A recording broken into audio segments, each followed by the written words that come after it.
Consider this a call to action on inflation. Right now, inflation is out of control and it is affecting the day-to-day lives of all of us. And in this video, we're going to run through some of the different things that have changed over the last few years so that we can have a conversation about what does it mean to be in assets and how is that affecting our ability to live our lives on a daily basis. My name is Andre Janelle from the Adams Group Experience, and I'm here with the one and only James Adams.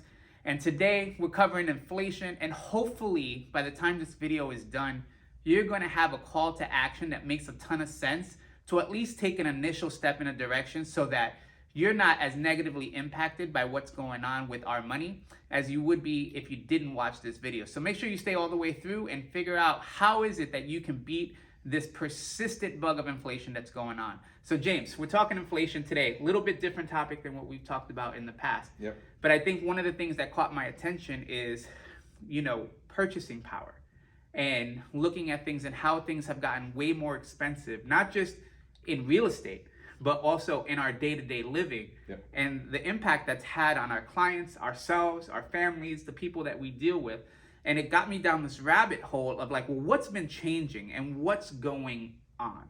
So before we ask you a couple questions, I want to give everybody kind of like a big overview on inflation. So the Federal Reserve has a mandate that they believe that the average inflation rate should be around 2%. That has been the Federal Reserve's mandate. Right now, inflation is hovering around 3%.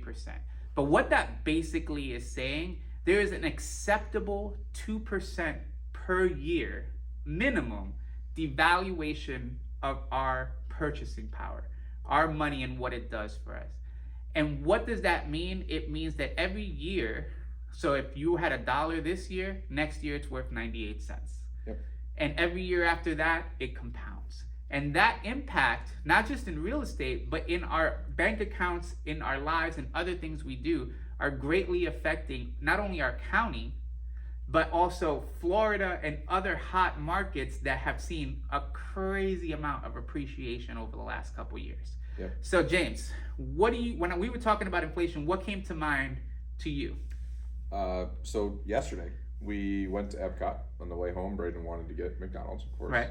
And we stopped for Happy Meal. And when we got that Happy Meal, I forget what it was, so I had to look it up. It was $6.29. And I remember Jen saying to me, can you believe how much more a Happy Meal was than what it used to be? And, just from research, just going back to 2020, we're not even talking about massively different. We all remember 2020. It was the same exact Happy Meal, was $3.99. That's a 63% change. Wow. Yeah, so you're essentially what we came to is that one versus the other is a difference of $2.30. Wow. The difference. That's pretty insane when you compare that to $3.99. It's over half. Right. Yeah. So for the average person, what does that mean for us on a day-to-day basis, right? I have 2 kids. Yep. Right? You have 1. Yep. And so we have $10 in our pocket. What does that look like for us? So $10, if you go back to 2020, 2 kids, no problem, right? Because $3.99, you're able to get 2 Happy Meals, which brought you to roughly $8, and you still had $2 in your pocket, and maybe you get your own cheeseburger at that point, right? But fast forward, let's come to 2024, same exact $10, that now you can only get 1 Happy Meal, right? $6.29. In order to get 2 Happy Meals, you're gonna need to come up with $12.58 as opposed to $8 before, and you ain't getting your cheeseburger. Right. All right. So in that same scenario with myself and 2 kids, if we both had $10, in 2020, I could have fed both my kids and you could have fed your kid twice. Yep. In 2024, I need to find another $2.58 to feed my 2 kids with that same $10. 100%. And that is a very, very powerful example of what's happening. And of course, it's a very, very simple example, but it is very powerful kind of in the effect that people, I think, are feeling on a day-to-day basis. And so now let's talk a little bit and move that into the bigger sense, right? There are many, many, many types of assets. We happen to deal in real estate as one of our primary asset classes, Yeah. but if you are working in a job, you have the ability to have a 401k. Yeah. If you can even do some outside investing gold, silver, commodities, Yep. right? There's a million type of asset classes that exist. Yep. And so what has that looked like in terms of the devaluation of the purchasing power specifically? And we're not talking about policies, because I think that's a bit more subjective. We're just talking about dollar to dollar, what could I have gotten in 2020 Yep. versus what could I get today?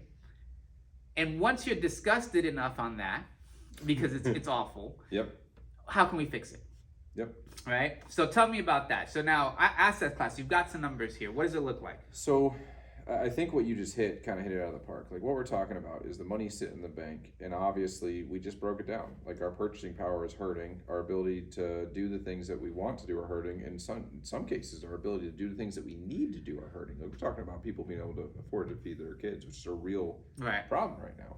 So fast forward it, we're talking about money sitting in the bank. That was the example we just gave you, right? So you're fighting inflation, and in my mind, in my terms, you're fighting the devaluation of the dollar. Is the way that I look at it. It makes my brain's a little special, so I got to figure it out. But we looked at two different asset classes. We looked at the S&P 500, which is a really, really common place to invest some money, and we looked at real estate, which is a really common place to invest money. So on the S&P 500 in 2020, if you invested $10 in the S&P today, that $10 would be worth $12.60. Right.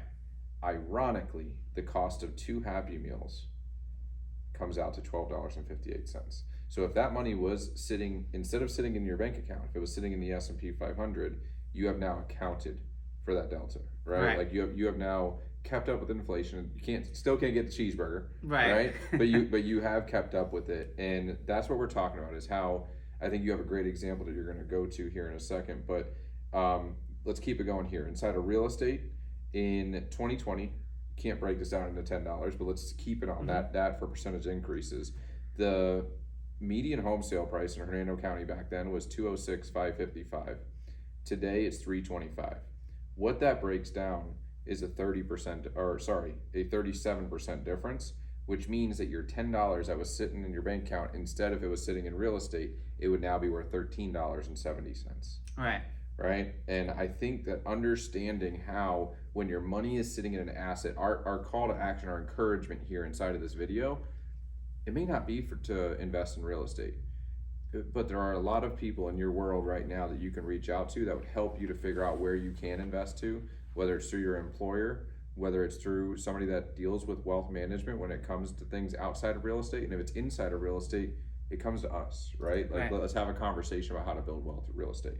But if your money was in an account other than your checking over the last 4 years, you would have been hedging inflation. Right. Yeah. And so, the example I was sharing is there is when the acceptable amount of inflation is on average 2%, even though we're averaging 3%, there's a negative compounding effect. Yep. Because that 3% is annualized, right? So every year we have said it is acceptable for things to be 2 to 3% more expensive than they were a year ago. Yep. Okay.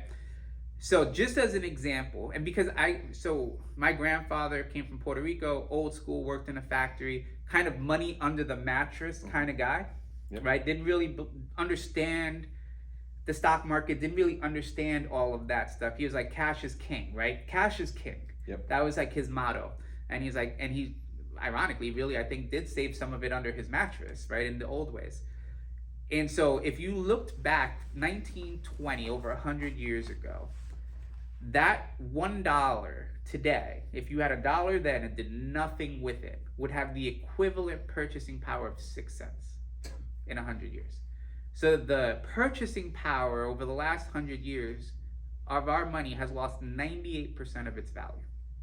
And so why do I say this? Because I've spent a great amount of time, not just in real estate, but in my previous career, educating on what we're trying to do, which is you're trying to keep up with the pace of inflation, and the greatest investors in the world have a hard time outperforming that. Yeah. That's what their job is to do. When you hire somebody and pay them money to invest the money for you, which most of us can't afford to do, is you're paying them to outperform. Yeah. And they have a hard time doing that. And so now the average person looking at this says, well, what does this mean for me? What it means is that we're going to use real estate as a simple example. You have appreciation, which is a positive compounding effect, which on average, averaging 4% a year, compounds. And you saw that with your example, where in 2020 a home was 206, and that same home today is 325. So if you were in that home at 206, that same home is now worth 325, as a simple example. Yep. Okay. Now on the flip side, every year that you're not in a particular asset, your rent is increasing by an average of 3% or more, because the person who owns that asset needs to keep up with the rising cost of everything else. And so the common phrase is, why does it feel like the rich are getting richer? Yeah. Right? That is, I hear that a lot. And the reason is because they are in assets that are appreciating on a compounding positive trajectory year over year. And not to say that every asset doesn't always go on a straight line up. There are corrections, but we're talking about over a long period of time. Yep. These assets are increasing in value. And then your, what we call fiat, which is government money, right? Printed money that's not really backed by anything, is decreasing every year that it is not in an asset. Yep. Right? And so you're actually, over a long period of time, going in two completely opposite directions. To even give that a bigger compounding effect is that we have been historically in one of the largest bull runs in our nation's history, where if you were in the stock market anywhere from 1980 to like 2000, this period in time, assuming a couple of big dips and corrections, the divide has never been greater. Yep. And so what does that mean for someone today? Now, how would you educate, in your opinion, someone today who's hearing this for the first time, maybe just doesn't fully understand it? What do you think is a good way to approach this from your perspective? Well, the thought that just came to my head as you were talking is, when the money's in the bank, it feels like it's secure. Or when the money's in the wallet or the money's in the gun safe, it feels like it's secure. Realistically, you're paying interest on that money. Mm-hmm. Just to flip the thought here, right? Like, instead of thinking about inflation, which I think everybody kind of goes, ugh, when they hear that term, but you're paying interest on that money, because the value, the exchange of that dollar for a good or a service, that service is continuing to go up. So you're paying interest on the increase of the service. So instead of thinking about it as inflation, when the money's sitting there, it's interest. What can people do today when it talks to this? I think your example about renting is one of the most extreme cases of interest, right? People say it's 100%. I don't have the exact numbers in front of me. It's not really 100%, it's less than that. But you have to take into effect average over time of 4% increase in the home value, called appreciation. Mm-hmm. You have to take into effect principal reduction, right? And there's interest inside of there, but you have to take that into effect. And tax savings, because when you get to the end of the year, you're going to do your taxes. So it would be great to have those numbers. We don't here, but it's a dramatic difference between owning a home and renting a home. Renting a home, everyone wants to say 100% interest. It's not quite that, because there's an offset here between the net benefit of owning a home versus renting. But it's dramatic. Just off, if I was guessing off the top of my head, I'm going to bet it's somewhere around 50% difference between one and the other. So if you want to hedge, get out of renting. That's like high interest credit cards is what I look at it as. Right. The other things that you can simply do is, first, in order to think about interest bearing accounts, like what we're talking about, right? So like increasing your home's value through appreciation, putting back into your net worth, increasing the value of your dollars in things like the S&P, right? Like there's a million different classes. But the first thing that we have to do is, the credit card debt in this country is the highest it's ever been. Mm-hmm. I don't think the move is to start putting money there. I think the move first is to figure out how to get out of our credit card debt. Right. Right? So that's probably step one for a lot of people watching this. And those changes are hard, right? Like, they're a lot easier for people who own assets. Because if you own a home, even though the interest rates aren't great, it's a hell of a lot cheaper than the interest rate on the credit card debt, right? So you could refi to pay those out. But once you get to square and you've got good spending habits to where you're not going to recreate the problem, I would say consult. Do you own a home? If not, let's have a conversation. Do you want to get invest in the stock market? Great, let's get you connected with somebody. You said that it can be expensive, but there are plenty of people who work on the back end of that, right? In that structure where they kind of get paid when you buy and paid when you sell, and Okay. I you have don't like feelings those about folks, this. right? Because you want the person that's No, I have feelings about this just because one is the okay. So I put in 401k plans, and I am a huge advocate of hidden like I am looking for the hidden fees. I'm looking for it.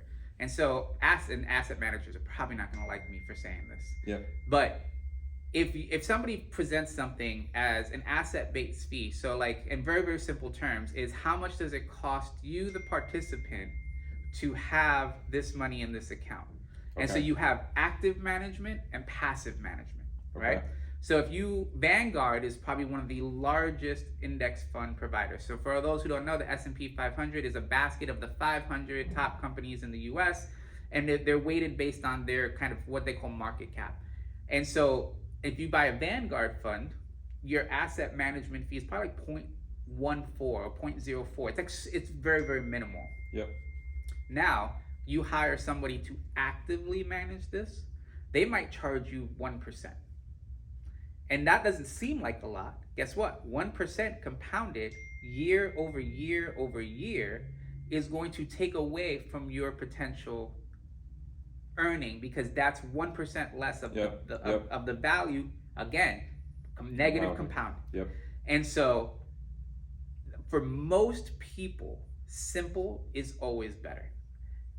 For most people. Yep. And so I reject most advisors because how they make money is the constant trading of those assets. Got it. Got it. Whereas buy and hold for the average person is the best long-term strategy in that area. The over trading is a tool that some people use to extract fees. Again, the good ones are going to say, that's not fair. I don't care. Because the bad ones are the ones that we're eliminating. And the good ones are there, but they're going to be way more transparent. But the average person wouldn't have, that's the reason they need the financial advisor, right? Because they don't have that kind of, you have to ask them, do they have a fiduciary responsibility? That's the real term. Yep. That's where I thought you were going right out the gate. But yeah, that's a big deal. Yeah, if they have a fiduciary responsibility, then they have to act in your best interest. Yep. Not all of them do. That's a great question, a great tip to walk away from that is. And so you have to know what the person's fiduciary responsibility is to you before you pay a fee to anybody. Ironic, as you're saying it and screaming out to me, you guys should know the fiduciary responsibility of a real estate agent working for you too. Make sure that's a question that you ask. That's pretty important. Yeah, so we'll do another video on that because I think that's another topic that's being there. Mm-hmm. But for this one is, for persons looking at inflation, how do you beat it and how do you stay ahead of it? Is you're trying to get on the asset boat, whether it's going through your employer and signing up for a 401k, taking advantage of their match, right? Understanding the vesting period of that. Another one is, and I'm having conversations, sometimes you may not get the home you really want right now. Yep. And so you might have to make some sacrifice and compromise to build the equity to rise in value so that when the opportunity presents itself, then you're able to take that equity and then roll it into your next purchase. Yep. Because I think that is one thing that is a barrier for people today is that they're like, well, I can't get the home that I want today. Yep. But if you're negative compounding every year, you'll never get there. And you may never, and I do think that people have been stuck in that. Yep. That they're like, I can't get the home that I want, therefore I'm going to wait. And what does that even, like that could be 10 years from now. If you're not beating inflation, you may not ever get there.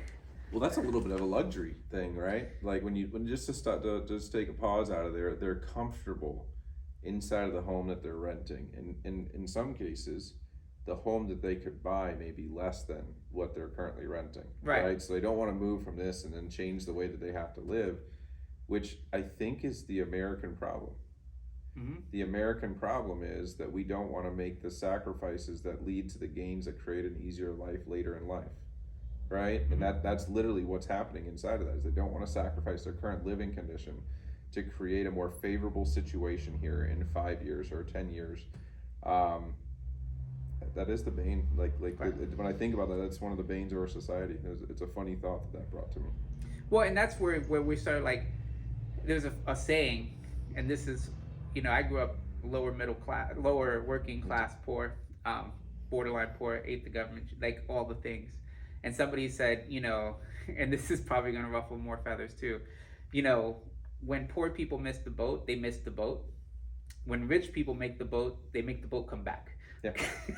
Yep. And I've had to work extremely hard to kind of rise through socio-economical statuses, but it was very ironic too. It's like you have to kind of understand the game that's being played, and the game right now is inflation and devaluation. Yep. And if you want to get ahead of inflation and the devaluation, the only proven way is to own assets. That's it. And appreciating assets. But the two most primary ones are going to be, for most Americans, it's going to be your 401k and your home. Yeah, you need to live somewhere. Right. Everyone's got to live somewhere. And so if you have two of those in just well-performing, average-performing areas, then you should rise with the depreciation of the dollar. Yep. And at least keep pace. Yep. If not, I worry for you. Yeah. Because I feel like it's accelerating. And so the call to action really is that if you're not sure or you feel like you're being left behind in some areas, while we can't advise you as a financial advisor, we can talk to you about what you're able to do today. Yep. And at least have an intelligent conversation about what options are available to you. Because I do think a lot of people work so hard that they don't have the time or the energy to get educated on these topics and research them in depth. In a rat race, yeah. And so it's like, what do I do? And then you do nothing. Yeah. And then you do nothing over years. Yeah. And then you have a black swan, which is an unexpected event like COVID that comes. And then all of a sudden you have an explosion in inflation. And it feels more than ever that people feel like they've been left behind. Yep. And what really has happened is our currency and our purchasing power has been devalued by 20% in the last 4 years. And people are feeling that, but they don't know why it's happening. Or they don't have a great understanding of why it's happening and how to get ahead of that. And so, we hope that this video is a little bit different from what we do. Oh, I'm sure there's some people that if you made this one are like, what? What did they talk about? What just happened here? But inside of that, guys, the one thing I want you to take away from here is to take action. I think the Happy Meal scenario should help you know that your money in the bank is less valuable. All right? So figure out where you want that to go. My encouragement to you is, I don't even care if you reach out to us. I would love for you to reach out to us, but if you're renting, that is one of the worst ways that you could be spending your money, especially if you're in an area you're going to be staying long term. Have a conversation with a great real estate agent. We would love to have the conversation ourselves. I just want what's best for you. So if that means you have a conversation with a real estate agent, that's great. And also let us know how we're doing here in the comments. Please, engage. Let us know if this has been helpful, because we're sitting here doing this and we'd love to hear from you guys. And also like and subscribe the video if it is helpful. That's the last thing I'll ask out of that. Yeah, so we hope that you got something out of this, but we'll put videos out this to really help educate you guys as best as we can. And until then, we'll see you in the next video. Peace.